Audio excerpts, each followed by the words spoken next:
कई बार होता है ना कि व्यक्ति बात तो सत्य कह रहा है लेकिन उसके पास कोई प्रमाण नहीं है, तो दूसरा व्यक्ति कहेगा इसको कोई प्रमाण दो, वो जो प्रमाण तो नहीं है, तो फिर तो निग्रह स्थान में चला जाता है, वो व्यक्ति पराजित हो जाता है।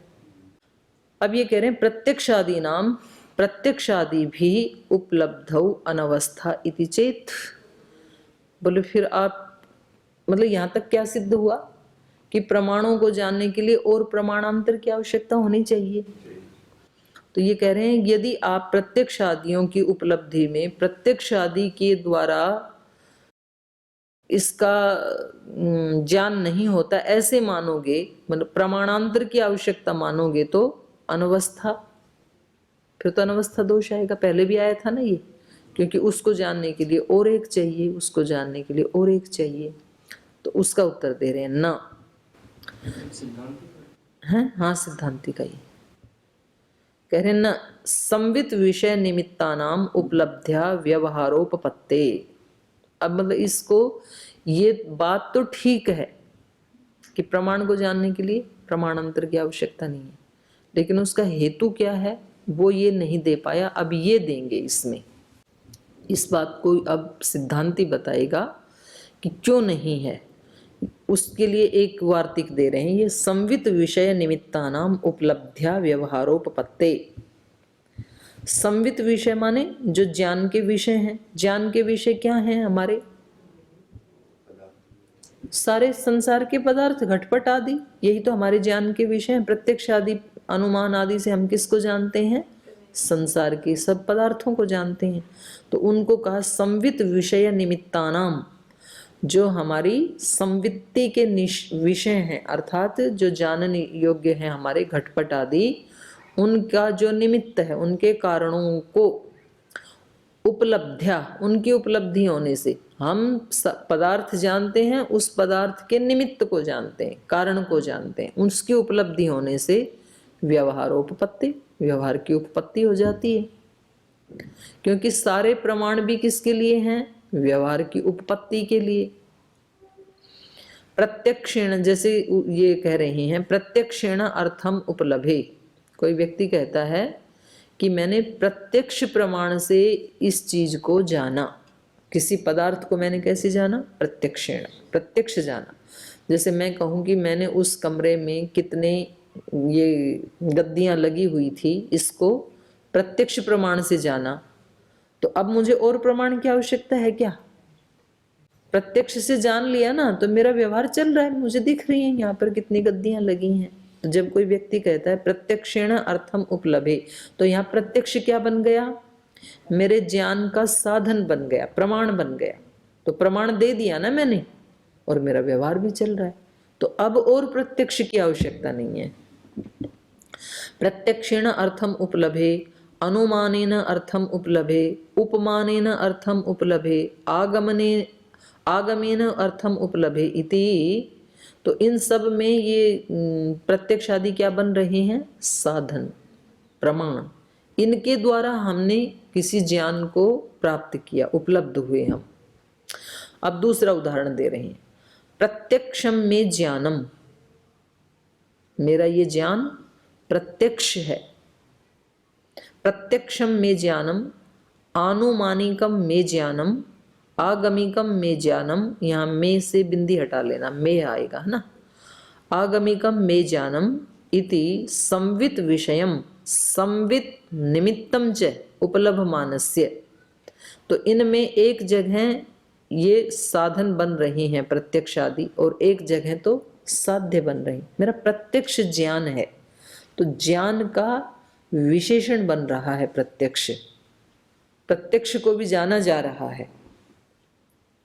कोई चीज मैं देख रही हूं ना, दोनों में अंतर समझना आप। एक में तृतीय विभक्ति है प्रत्यक्षेण, और दूसरे में क्या है? प्रत्यक्षम। ज्ञानम में प्रत्यक्षम, मेरा ज्ञान, यहां ज्ञान को कहा जा रहा है, विशेषण बन रहा है, और दूसरे में प्रत्यक्ष का साधन बन रहा है। तो एक जगह प्रमेय हो गया, जब प्रमाण को ही जान रहे हैं हम, प्रत्यक्ष प्रमाण को जान रहे हैं, तब प्रमेय हो गया। दूसरी जगह प्रमाण हो गया, साधन हो गया। तो कह रहे दोनों प्रत्यक्षादि कभी प्रमाण भी बन जाते हैं, कभी प्रमेय भी बन जाते हैं, और ऐसा होने से हमारे सारे व्यवहार सिद्ध हो जाते हैं। प्रत्यक्षम में जानम, आनुमानिकम में जानम, आगमिकम में जानम इति संवित विषयम संवित निमित्तम च। एक जगह संवित विषय बन रहा है प्रमेय, संवित विषय माने प्रमेय, संवित निमित्तम माने प्रमाण। संवित विषयम संवित निमित्तम च उपलभमानस्य धर्म अर्थ सुख अपवर्ग प्रयोजनः तत्प्रत्यनीक परिवर्जन प्रयोजनश्च व्यवहार उपपद्यते। तो कह रहे इन दोनों को कहीं प्रमाण के रूप में, कहीं प्रमेय के रूप में जो उपलब्ध मानस से जो व्यक्ति जान जाता है, उसका धर्म अर्थ सुख अपवर्ग, इसको ठीक कर लेना, वह कर लेना, धर्म अर्थ, और यहाँ काम की जगह इन्होंने सुख किया भाष्यकार ने, सुख अपवर्ग, ये चार ही तो प्रयोजन है जीवन के, तो ये सारे प्रयोजन उसके सिद्ध हो जाते हैं। और तत्प्रत्यनीक, और इसके जो विरोधी हैं, धर्म अर्थ काम मोक्ष के, धर्म अर्थ सुख और मोक्ष के जो विरोधी हैं, उन प्रत्यनीक का परिवर्जन, उनको हटा देता है ये व्यक्ति, विरोधी को हटाने वाला। प्रयोजनश्च व्यवहार उपपद्यते। तो ये जो मनुष्य जीवन का प्रयोजन है, धर्म अर्थ काम मोक्ष को प्राप्त करना, ये व्यवहार उपपद्यते, वो प्राप्त कर लेता है, सारे व्यवहार चल जाते हैं प्रत्यक्ष आदि प्रमाणों से। सोयम, तो वह यह व्यवहार तावत्तैव निर्वर्तते, जितना माने इतने में ही ये सारे के सारे व्यवहार, कहीं कहीं इसमें पाठ भेद है, निर्वर्तते भी पाठ है और निवर्तते भी पाठ है। निर्वर्तते अर्थ करेंगे तो सारे व्यवहार उत्पन्न हो जाते हैं, सिद्ध हो जाते हैं, और निवर्तते अर्थ करेंगे तो इतने से, इन चार को जानने से ही सारे व्यवहार निवृत्त हो जाते हैं, माने संपन्न हो जाते हैं, तो अर्थ में कोई अंतर नहीं आएगा। तावत्तेव निवर्तते न च अस्ति व्यवहारांतरम अनवस्था साधनीयम। तो यहाँ पर, क्योंकि इन्होंने क्या कहा था कि यदि आप और प्रमाण मानोगे तो फिर अनवस्था दोष आ जाएगा, प्रत्यक्ष, और अगर आप कहोगे प्रत्यक्षादि नाम, प्रत्यक्षादि भी उपलब्धि, प्रत्यक्षादियों की प्रत्यक्षादि से ही उपलब्धि हो जाती है, तो भी फिर दोष आएगा। तो कह रहे दोष कैसे आएगा? एक जगह है नहीं, एक जगह जिस जो प्रमाण है वो प्रमेय हो जाएगा, वही प्रमाण दूसरी जगह प्रमाण हो जाएगा, तो सारे व्यवहार हमारे सिद्ध हो जाएंगे ना, तो अन्य प्रमाण की आवश्यकता नहीं है। तो यहाँ पर इन्होंने विशेष हेतु का भी खंडन नहीं किया। जैसे ये कोई भी चीज सिद्ध करेंगे तो उसका हेतु देंगे और फिर दृष्टांत देंगे।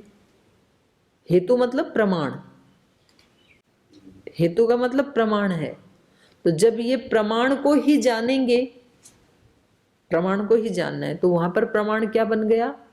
प्रमेय। प्रमाण को ही जानना है ना, तो एक तो प्रमेय बन गया और कोई दूसरा इन चारों में से प्रमाण बन जाएगा। जैसे इन्होंने कहा ना प्रत्यक्षम में ज्ञानम, तो यहां पर प्रत्यक्ष क्या बन गया? प्रमेय ही बन गया। और दूसरा प्रत्यक्षेण अर्थम उपलब्धि, ऐसे कहेंगे तब प्रत्यक्ष साधन बन गया। तो सारे व्यवहार उपलब्ध हो जाएंगे इन्हीं में, तो अन्य प्रमाण की आवश्यकता नहीं है, और ना ही कोई अनवस्था दोष आएगा। इन्होंने कहा था ना प्रमाण से प्रमाणों को जानोगे तो अनवस्था दोष आ जाएगा फिर। न चास्ति व्यवहारांतरम अनवस्था साधनीयम, इन व्यवहारों के उपलब्ध हो जाने से उनके विरोधी को हटाने वाला, व्यवहारांतरम अनवस्था साधनीयम, जो अनवस्था को उत्पन्न करे, ऐसा कुछ है ही नहीं यहाँ पर। अनवस्था तो उत्पन्न कब होगी? जब कोई पांचवा प्रमाण लाएंगे, प्रमाण को जानने के लिए कोई प्रमाण लाएंगे, तब अनवस्था दोष आएगा ना।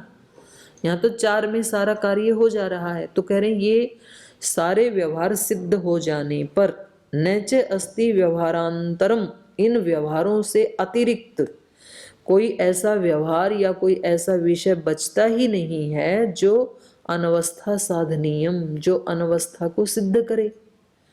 तो जब अनवस्था ही नहीं है तो उसको हटाने की भी नौबत नहीं आएगी। ये न प्रयुक्तो अनवस्थाम उपादीयेत, जिससे माने जिसको प्रयुक्त करके अनवस्था दोष हो और फिर उसको हटाने के लिए हम कोई साधन सोचें तो वो तो आएगा ही नहीं वो स्थिति। न च अस्ति व्यवहारांतरम, इस व्यवहार से अतिरिक्त कोई व्यवहार, सारे इन 4 में ही आ गए, इससे अतिरिक्त कोई व्यवहार बचा नहीं कि जिसको करने के लिए हमें 5वें प्रमाण की आवश्यकता हो। न च अस्ति व्यवहारांतरम अनवस्था साधनीयम, अनवस्था साधनीयम माने 5वें प्रमाण को सिद्ध करने के लिए। अनवस्था कब होगी? जब कोई 5वां प्रमाण मानेंगे, तो उसको सिद्ध करने के लिए एक और प्रमाण चाहिए। यहाँ से क्या शुरू हो गई? अनवस्था। इस अनवस्था को साधन सिद्ध करने के लिए कोई व्यवहार बचा ही नहीं ना, कोई ऐसा विषय बचा ही नहीं। 5वां प्रमाण कब चाह रहा था? जब प्रमाण को विषय मान करके और उसको सिद्ध करना था। तो अभी तो 4 में आपस में ही चारों से चारों सिद्ध हो गए, तो कोई बचा नहीं ना विषय। तो कह रहे हैं ये न प्रयुक्तो, जिससे युक्त होकर के कोई ऐसा विषय, जिससे युक्त होकर के कोई 5वां प्रमाण हम लाएं और फिर वो अनवस्था बने, फिर उस अनवस्था को सिद्ध करने के लिए, हटाने के लिए और प्रमाण लाएं, तो ये अनवस्था उत्पन्न ही नहीं होगी। सारा का सारा व्यवहार इन 4 में ही निवृत्त हो जाएगा, तो अनवस्था दोष नहीं आएगा। इति प्रमाण सामान्य परीक्षा प्रकरणम। तो ये सामान्य रूप से प्रमाणों की परीक्षा की है। अब विशेष रूप से एक एक प्रमाण को लेकर के परीक्षा करेंगे। सामान्येन प्रमाणानि परीक्ष्य विशेषेण परीक्षन्ते। सामान्य रूप से तो 4 को लेकर के किया, अब विशेष रूप से एक एक का करेंगे। तो सबसे पहला प्रमाण कौन है? प्रत्यक्ष। अब उसी के ऊपर आक्षेप करके उसकी परीक्षा शुरू करते हैं। प्रत्यक्ष लक्षणानुपपत्ति असमग्र वचनात्।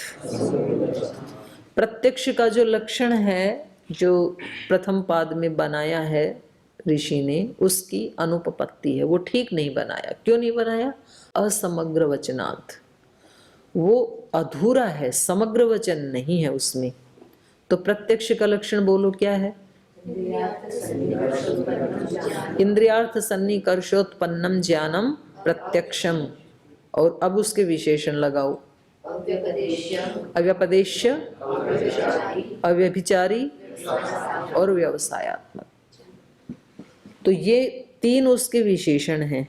ऐसा इंद्रिय और अर्थ के सन्निकर्ष से उत्पन्न होने वाला ज्ञान जो अव्यभिचारी हो और जो अव्यपदेश्य हो। अव्यपदेश्य मतलब किसी ने कह दिया और हमने उसको प्रत्यक्ष मान लिया, ऐसा नहीं होना चाहिए। अव्यपदेश्य होना चाहिए, वो खुद की अनुभूति होनी चाहिए। अव्यभिचारी, भाई यहाँ तो ठीक दिख रहा था, वहां जाकर के वो ठीक नहीं दिख रहा। जैसे कि ये प्रदीप प्रकाश का उदाहरण दिखाया इन्होंने, तो वो अव्यभिचारी होना चाहिए, अव्यपदेश्य होना चाहिए, और तीसरा व्यवसायात्मक, निश्चयात्मकता होनी चाहिए उसमें, ऐसा ही है। उसको क्या कहेंगे? प्रत्यक्ष ज्ञान, प्रत्यक्ष प्रमाण। अब ये कह रहे हैं नहीं, कुछ तो छूट गया इसमें, असमग्रता है इसमें। क्या असमग्रता है उसको बता रहे हैं। आत्म मनः सन्निकर्षो ही कारणांतरम नोक्तमिति। बोले केवल इंद्रिय और अर्थ का ही सन्निकर्ष थोड़ी होता है, उसमें साथ में आत्मा और मन का सन्निकर्ष भी तो जुड़ता है। आत्मा बुद्ध्या समेत्यार्थान मनोयुंक्ते विवक्षयः मनः कायाग्निम आह्वन्ति। आगे क्या है? स तु प्रेरयति मारुतम मारुतस्तूरसी चरण मंदम जनयति स्वरम। तो ये पूरी एक प्रक्रिया है ना।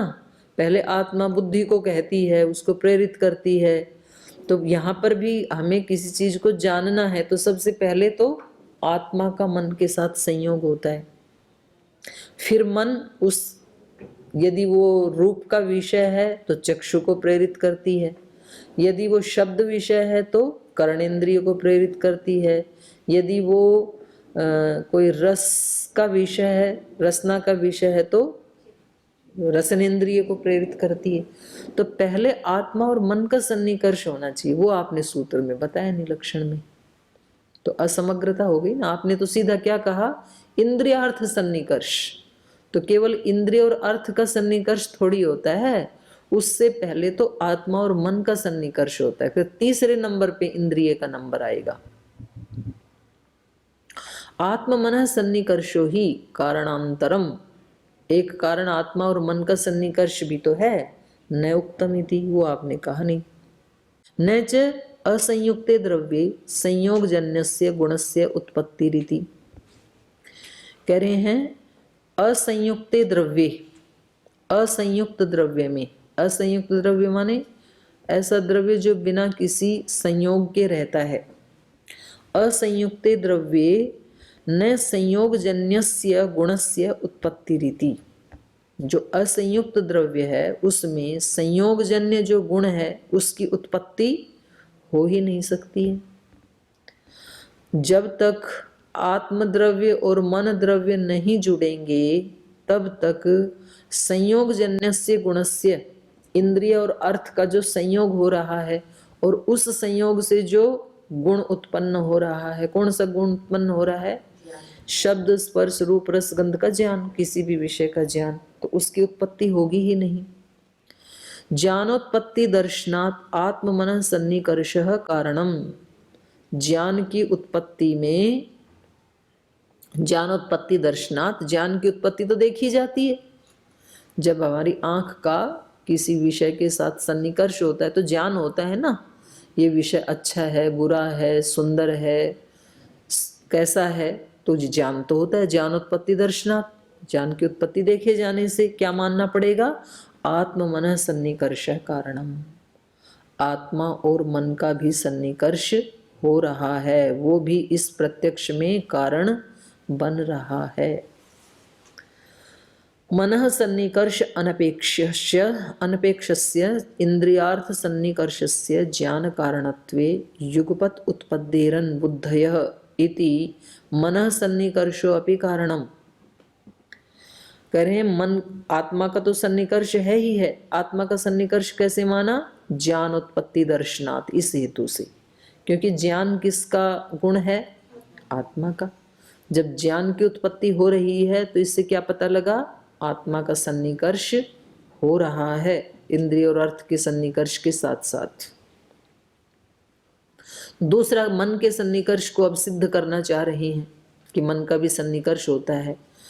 मनः सन्निकर्ष अनपेक्षस्य, मन का सन्निकर्ष जो व्यक्ति नहीं मानता है, जो अनपेक्ष है मन के सन्निकर्ष में, उसका इंद्रियार्थ सन्निकर्षस्य ज्ञान कारणत्वे, इंद्रिय और अर्थ के सन्निकर्ष का जो कि ज्ञान का कारणत्व है, कारण है, उसमें युगपत उत्पद्येरन बुद्धय इति, अनेक ज्ञान एक साथ होने लगेंगे। यदि मन के सन्निकर्ष की अपेक्षा नहीं रखेंगे, अनपेक्षा कर देंगे, तो क्या होगा, इंद्रिय और अर्थ का सन्निकर्ष होने से अनेक ज्ञान एक साथ उत्पन्न होने लगेंगे। लेकिन ऐसा होता नहीं है, एक बार में एक ही ज्ञान उत्पन्न होता है। तो इससे क्या पता लगा, मनः सन्निकर्षो अपि कारणम, मन के सन्निकर्ष का भी कारणता है प्रत्यक्ष में। तदिदम सूत्रम पुरस्तात् कृत भाष्यम, बोले ये जो हमने कहा है ये पहले किसी सूत्र में कह दिया, उसको ही यहाँ पर अब भाष्य में कह रहे हैं, आगे दिखाएंगे। ये पहले ले लिया, आगे दिखाएंगे उसको, है ना। तो कहना ये चाह रहे हैं कि जो आपने प्रत्यक्ष का लक्षण बनाया उसमें आपको आत्मा और मन का भी सन्निकर्ष होता है, ये और इंक्लूड करना चाहिए था। आपने केवल इंद्रियार्थ सन्निकर्ष इतना कह दिया, तो ये असमग्र है, तो दोष हो गया ना। इसका उत्तर दे रहे हैं, नात्म मनसो सन्निकर्षा भावे प्रत्यक्षोत्पत्ति ही। कह रहे न आत्म मनसः सन्निकर्षः अभावे प्रत्यक्षोत्पत्ति न। अभी जो बात इन्होंने भाष्य में कही उसी बात को अब सूत्र में कह रहे हैं। अच्छा, इसी के लिए कह रहे थे तदिदम सूत्रम पुरस्तात्, जो अगला सूत्र कह रहे हैं उस सूत्र के अर्थ को ही कृत भाष्यम, भाष्य में हमने कह दिया। अगले सूत्र में इसी बात को कह रहे हैं, न आत्म मनसो सन्निकर्ष अभावे, आत्मा और मन के सन्निकर्ष के अभाव में न प्रत्यक्ष उत्पत्ति, प्रत्यक्ष की उत्पत्ति हो ही नहीं सकती है। आत्मा का संयोग नहीं होगा तो कोई ज्ञान नहीं होगा, और ज्ञान तो हो रहा है हमें वस्तुओं का, तो इसका मतलब आत्मा का सन्निकर्ष है। यदि मन का सन्निकर्ष नहीं होता प्रत्यक्ष में तो एक साथ कई ज्ञान होने चाहिए थे, ज्ञान तो एक ही होता है, तो इसका मतलब मन का सन्निकर्ष भी है।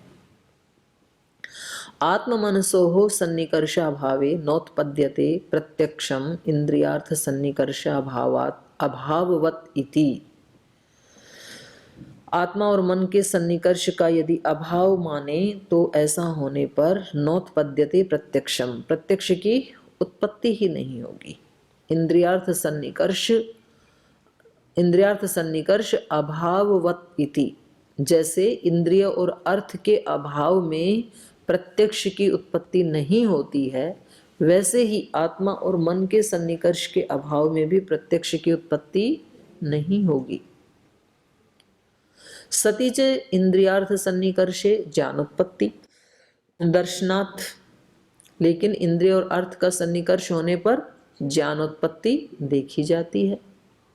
कारण भावम ब्रुवत, तो इसलिए उनको भी कारण भाव मानना चाहिए। इंद्रिय और अर्थ को तो कारण मान ही लिया आपने प्रत्यक्ष ज्ञान में, आत्मा और मन को भी कारण मानना चाहिए। ऐसे कारण भाव को कहते हुए बोलते हुए अगला जो है वो मध्यस्थ व्यक्ति का सूत्र है। वो कह रहा है दिग्देश काल आकाश काल आकाशेषु अपि एवं प्रसंगः। कह रहे अच्छा, यदि आप, ये मध्यस्थ का है, यदि आप आत्मा और मन को इसमें कारण मान रहे हो प्रत्यक्ष में, तब तो आपको दिक् को भी कारण मानना चाहिए, देश को भी मानना चाहिए, काल को भी मानना चाहिए और आकाश को भी मानना चाहिए, क्योंकि कोई भी प्रत्यक्ष हो रहा है। जैसे मुझे अभी आप सब का प्रत्यक्ष हो रहा है, तो इसमें कोई तो दिशा है ना, आप सब मेरे पूर्व दिशा में बैठे हैं, तो दिशा का भी सन्निकर्ष है, मतलब उसमें दिशा भी इंक्लूड है, और देश भी, इस कक्ष के इस वाले प्रदेश में आप बैठे हैं तो देश भी है उसमें, काल भी किसी क्षण में तो हो ही रहा है दर्शन, तो काल भी जुड़ा हुआ है, और आकाश, आप स्पेस में बैठे हुए हैं, आकाश नहीं तो कहाँ बैठे, तो इनका भी तो प्रत्यक्ष में इनका भी सहभागिता है। तो दिग् देश काल आकाश आकाशेषु अपि एवं प्रसंग है, फिर तो उनको भी शामिल करना पड़ेगा सूत्र में, वहाँ लक्षण में। दिगादिषु सत्सु ज्ञान भावात् तानि अपि कारणानि इति, जो दिक्कादि हैं इनके होने पर ही हमें किसी प्रत्यक्ष का ज्ञान होता है, तो उस इनके उपस्थिति में ही ज्ञान के भाव होने से तानि अपि, उनको भी कारणानि इति, कारण मानना चाहिए, वो भी कारण है प्रत्यक्ष में। अकारण भावे अपि, अकारण भावे भी ज्ञानोत्पत्ति ही दिगादि सन्निधेः अवर्जनीयत्वात्।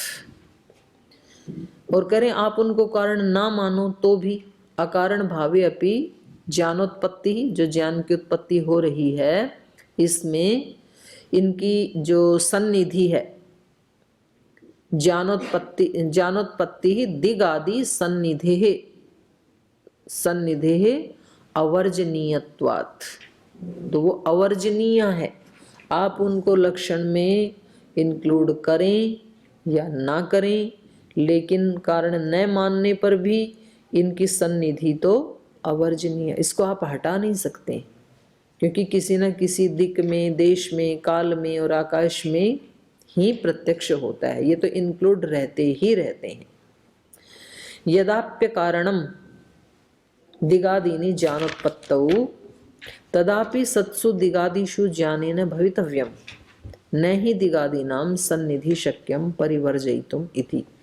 तो जो अभी सूत्र में कहा था उसी को खोल रहे हैं। ये जो बारीक बारीक अक्षर में लिखा होता है ये वार्तिक टाइप होता है, उसके आगे इसकी व्याख्या करते हैं।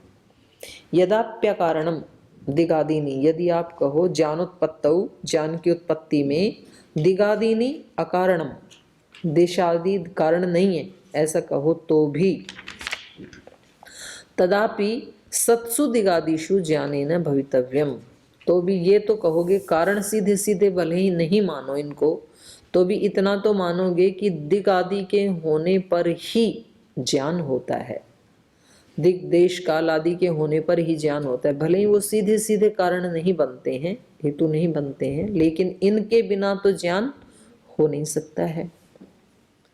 न ही दिगादीनाम सन्निधि शक्य परिवर्जयितुम इति, इसलिए किसी भी कारण मानो या ना मानो, किसी भी स्थिति में दिगादियों की सन्निधि तो हटाई नहीं जा सकती है। तत्र कारण भावे हेतु वचनम एतस्माद् हेतुः दिगादीनि ज्ञान कारणानि इति। मतलब यहाँ पर एक जो उसका उत्तर पक्षी का ना प्रश्न अंतर्निहित है, वो कहेंगे कि भाई ये तो दिग देश काल आदि ये तो नित्य ही हैं, इनको क्या कारण माने, ये तो रहते ही हैं ना हमेशा। कोई ना कोई दिशा भी रहेगी प्रत्यक्ष में, और कोई ना कोई देश भी होगा, कोई ना कोई काल भी होगा, और आकाश तो है ही। तो ये चारों चीजें क्या हैं, नित्य हैं ये तो इनका क्या गणना करेंगे। तो इनकी गणना करने की जरूरत ही नहीं है। गणना किसकी की जाती है, जिसके अभाव में वो ना हो। जैसे इंद्रिय और अर्थ का जो सन्निकर्ष है, तो इंद्रिय और अर्थ का जो सन्निकर्ष उसके अभाव में प्रत्यक्ष नहीं होगा। तो इंद्रिय और अर्थ का अभाव भी हो सकता है, पॉसिबिलिटी है ना। जैसे अभी जो ग्राउंड में जो बच्चे बैठे हैं उनके साथ मेरी इंद्रिय का सन्निकर्ष नहीं हो रहा, क्योंकि वो अर्थ भी मेरे सामने नहीं है, तो अभाव हो सकता है। लेकिन दिग देश काल आकाश का कभी अभाव हो ही नहीं सकता, तो उसके बारे में क्या कहें। तो ऐसा यदि कहे कोई, तो ये कह रहे हैं तत्र कारण भावे हेतु वचनम। तो बोले कारण भाव यदि माने मन, क्योंकि ये नित्य हैं और नित्य ही हैं, तो इनके कारण भाव में कोई हेतु देना होगा, क्योंकि मतलब अन्य व्यतिरेक से दोनों की कारणता देखी जाती है ना। भाई इंद्रिय और अर्थ के सन्निकर्ष से प्रत्यक्ष होता है, सन्निकर्ष नहीं होगा तो नहीं होता है। तो यहाँ हम ये नहीं कह सकते कि दिक देश काल आकाश होंगे तो प्रत्यक्ष होगा, ये नहीं होंगे तो नहीं होगा। नहीं होंगे ये हो ही नहीं सकता, क्योंकि ये तो नित्य ही हैं। तत्र कारण भावे, तो जो नित्य हैं उनका यदि कारण आप मान रहे हो, तो आपको हेतु वचनम, आपको हेतु देना पड़ेगा कि आप इनको कारण क्यों मान रहे हो। क्योंकि नित्य ही हैं तो उनको कारण मान ही नहीं सकते। अगर आप इनके लिए भी कारण भाव की बात कर रहे हैं तो हेतु वचनम, आपको हेतु देना पड़ेगा। एतस्माद् हेतु दिगादीनि ज्ञान कारणानि, इस हेतु से ये दिक आदि ज्ञान के कारण हैं। तो एक तरफ से भाष्यकार ने दिग आदि जो कारण की बात उठाई थी मध्यस्थ ने, उसको तो खंडित कर दिया कि भाई ये आप नहीं कह सकते, क्योंकि ये नित्य हैं और इनको भी कारण बना रहे, तो आपको हेतु बताना पड़ेगा कि किस हेतु से आप इनको कारण बना रहे। लेकिन आत्मा और मन के सन्निकर्ष को तो माना है। आत्म मनः सन्निकर्षस्तु तर्हि उपसंख्येय इति। तो कह रहे हैं ठीक है, फिर आत्मा और मन के सन्निकर्ष को तो मानो, उसकी तो गणना करो। उपसंख्येय माने सिद्धांत सूत्र जो बनाया है वहां पर इन दोनों को तो मानो, इनको क्यों नहीं लिखा। चलो काल आकाश आदि ये तो आप कह रहे हो नित्य है, तो इसको तो हेतु में नहीं ले सकते, लेकिन आत्मा और मन है, इनके बिना तो प्रत्यक्ष होगा ही नहीं, तो उनकी तो गणना करो। अब इसका क्या उत्तर देंगे ये कल पढ़ेंगे हम। आज समय हो गया, यहीं विराम लेते हैं।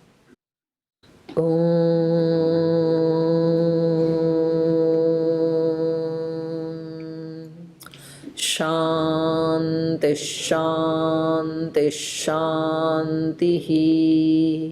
श्री गुरुभ्यो नमः।